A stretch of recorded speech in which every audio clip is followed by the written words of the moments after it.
3 नियम ध्यान रखना, मैथ्स क्या सब आ जाएगा। मेरी मैथ्स बिल्कुल ख़राब थी सर बताऊँ, बट एक प्रेशर ये भी होता है कि पेरेंट्स ने बहुत ट्रस्ट करके आपको बाहर भेजा है, तो ये भी एक बहुत इंपॉर्टेंट फैक्टर रहता है कि आपको अपने पेरेंट्स के लिए करना है। परिस्थितियाँ काफ़ी ख़राब थी, फाइनेंशियल हिस्ट्री भी इतनी अच्छी नहीं थी, तो मैं खुद पढ़ाता था वहाँ पे। तो ग्रेजुएशन मैंने किया तो मेरे फर्स्ट ईयर में 44% मार्क्स आए। मुश्किल से 24 घंटे में से 4 घंटे भी सोए होंगे, बिकॉज पढ़ना भी था, पढ़ाना भी था। सिद्धार्थ, आपके जीवन की बात करूं, सबसे पहला पार्ट तो ये कि आपका शिक्षण जीवन कैसा रहा और शिक्षा का आपके जीवन पर असर क्या रहा। एजुकेशन एक बहुत इंपॉर्टेंट रोल प्ले करता है हमारी लाइफ में। इवन वो हमें एक नज़रिया दिखाता है अपनी लाइफ जीने का। सबसे पहले तो मैं अपनी खुद की स्टडी की बात करूं तो मैं हमेशा बच्चों से बोलता हूं क्लास में कि मैं अभी आपके सामने एज मैथ फैकल्टी हूं, बट ऐसा नहीं कि जब मैं पैदा हुआ, मैंने जब इस धरती पे कदम रखा तो मेरे माथे पे लिख दिया गया ये तो बड़ा होकर मैथ फैकल्टी बनेगा। ऐसा बिल्कुल भी नहीं था। मेरी मैथ्स बिल्कुल ख़राब थी सर बताऊँ, सच बताऊँ, बिल्कुल मैथ्स ख़राब थी। और मेरी मैथ्स को टॉप तक ले जाने पे मेरे पिताजी का बहुत अहम भूमिका रहा है। मेरे पिताजी ने मैथ्स से PhD कर रखी है, तो उन्होंने मतलब 5th 6th तक तो उन्होंने मुझे पढ़ाया और आगे भी पढ़ाया। तो जब मैं बड़ा हो गया, जब मैं अपने सेंस में आया, बिकॉज 5वीं 6वीं की क्लास के बच्चे जो हैं वो अपने सेंस में नहीं रहते हैं। 8th 9th से बच्चे समझने मैच्योर बनते हैं। तो पिताजी ने मुझे मेरे 3 गोल्डन रूल बताए थे जो मैं अभी भी फॉलो करता हूँ और मैं बच्चों से भी बोलता हूँ फॉलो करो।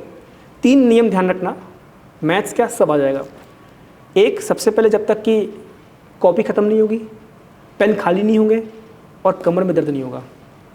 मैथ्स एक ऐसी चीज़ है ना, इसको आप बैठ के जितनी ज़्यादा प्रैक्टिस करोगे, जितने ज़्यादा आप घिसोगे, उतना ही शार्प आप बनोगे। मतलब नाइफ होता है ना, चाकू, जितना बार घिसेंगे। आप देखते हैं कि आप भी अपने घर में जाते होंगे नाइफ की धार भरवाने के लिए। ऐसा तो नहीं कि एक बार मार दिया हो गया, वो कई बार मारता रहता है, तब जाके कहीं ना कहीं वो शार्पनेस उसको मिलती है। सो मेरे पापा के 3 सिद्धांत थे जो मैं आप लोगों से बोलूँगा फॉलो करो, कि प्रैक्टिस प्रैक्टिस प्रैक्टिस, कॉपियाँ खाली करो और पेन ख़त्म करो और कमर में दर्द। और एक और मेरे पापा ने मुझसे शेयर किया था कि कोई सवाल लगा लिया, फॉर एग्जांपल बच्चे ऐसे करते भी कि एक नोटबुक बना लिए, सवाल 24वां लगा लिया, अब कल को कोई 24वां सवाल वो फंस गए, तो कभी भी वो पन्ना खोल के मत देखना, दोबारा करो। ऐसा होता है कि मतलब आपने एक टॉपिक पे 100 सवाल लगा लिए, 25वां सवाल आपको अगले दिन फंस गया, तो जैसे होता नहीं पलट के देख रहे हैं कि 25वां सवाल क्या है, क्या था, नहीं, मत करना, दोबारा लगाओ।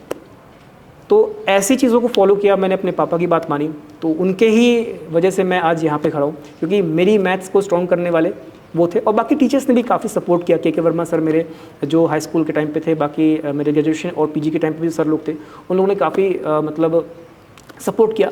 और एक आपके अंदर भी होना चाहिए कि यस, मुझे प्रूफ करना है, मुझे सोसाइटी को प्रूफ करना है, मुझे अपने आप को प्रूफ करना है।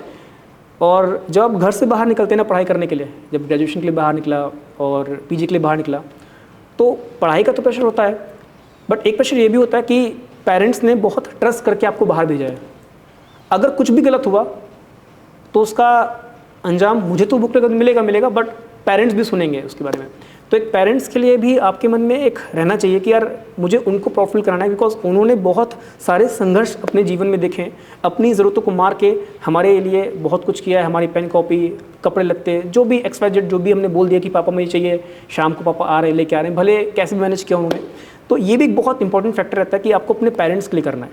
तो जब पेरेंट्स के लिए आप कुछ सोचेंगे ना, तो वो एक एनर्जी, एक मोटिवेशन, एक काम करने के लिए अलग, पढ़ाई करने के लिए अलग, वो आ जाएगी।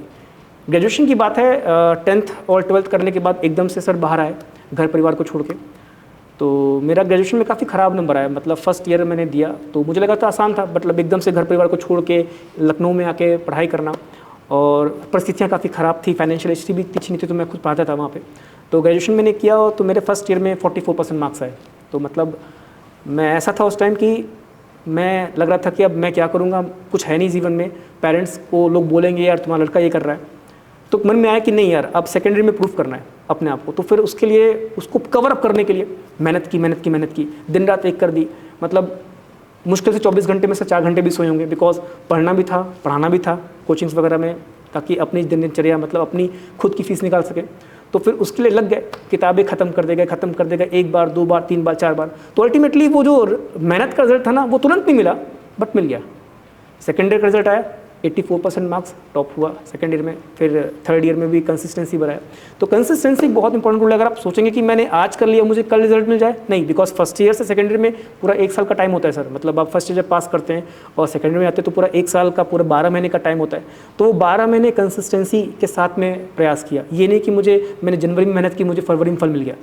1 जनवरी में मेहनत की तो उसके अगले 1 साल बाद रिजल्ट आ रहा है, तब मिल रहा है। तो रिजल्ट आएगा, बट उसके लिए कंसिस्टेंसी बहुत ज़रूरी है। अगर आप लगातार प्रयास करेंगे, रिजल्ट के लिए कंसिस्टेंसी बहुत ज़रूरी है, और अगर आप लगातार प्रयास करते हैं, जैसा सिद्धार्थ ने कहा, आप कहीं ना कहीं अपने ड्रीम्स को और अपने ऑब्जेक्टिव्स को अचीव ज़रूर करें। देखते रहिए शिक्षा.com, और सिद्धार्थ जी बहुत बहुत धन्यवाद शिक्षा.com से जुड़ने के लिए। Thank you sir.